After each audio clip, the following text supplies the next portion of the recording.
Okay, YouTubers, this is my wife's 2015 Ford Expedition with the 3.5 liter EcoBoost.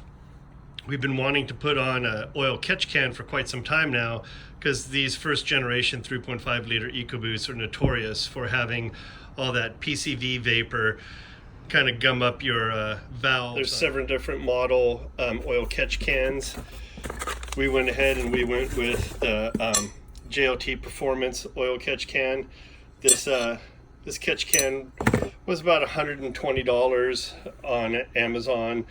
It comes with the catch can, the OEM hoses that allow you to hook it right up to the location where the existing PCV valve is, and all the mounting hardware as you see here. So let's go ahead and get started. The thing we're going to need to do is get in the engine compartment here, and we're going to need to remove this plastic cover so we could get at the PCV valve. In reading the directions for this catch can, unfortunately all the directions are for the F-150, and it looks like they want you to mount the catch can in this location over here. I don't know if it's different on the F-150, but as you can see on the Expedition here, this is pretty soft, and I don't like the idea of mounting it to that. So I think I'm going to try to mount it right here and just bend that bracket a little bit. But in the meantime, let's go ahead and remove this. To remove this, it's pretty easy. You literally just remove your oil filler cap. This just kind of pops up, just a couple clips on it. And then it pulls out. See, there's a clip in the back there that hooks to these portions right here, and just remove your cover. This is what we're going to be replacing. We're going to be replacing this hose right here. It's pretty easy. You just squeeze these. You just squeeze these right here, and this pulls right off. Go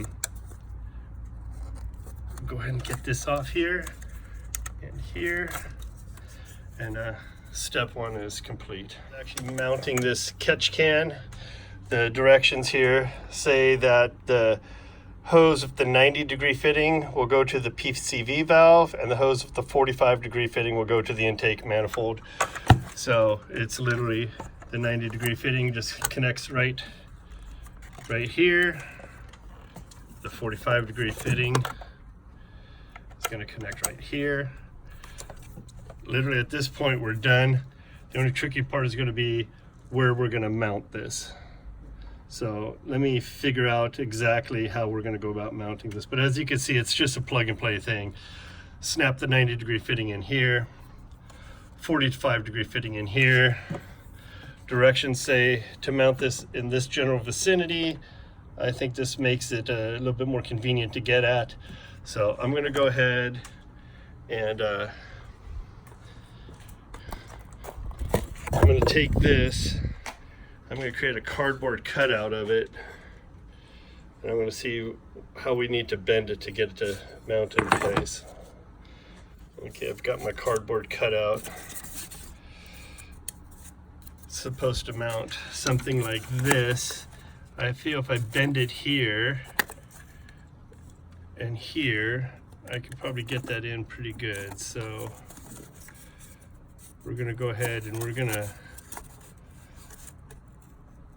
bend our aluminum and see what we could come up with. Okay, after bending the aluminum bracket, I literally just put it in a vise and bent it right here. I think I'm going to pull this connector out right there, drill a new hole right about the middle of that bracket there, and we're going to mount this right here, it looks like, and I'll put everything back in place. Go ahead and let me pause this while I go ahead and get ready to drill some holes. So this JLT kit came with all this mounting hardware, as you see here.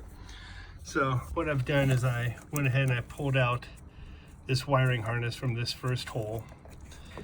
Literally just took a screwdriver, popped that out. I drilled a hole in the new mounting bracket that lines up these two holes. And I'm going to go ahead and take this hardware that came with the kit, and I'm going to clip it on here and get this all mounted up. So just bear with me a moment as I get this stuff popped in place. Got that mounted in place. I went ahead and put in that push connector and tightened this 10mm nut up that came with the kit. So the wiring harness is all back in place, nice and pretty. This is mounted nice and firm. I'll now take this catch can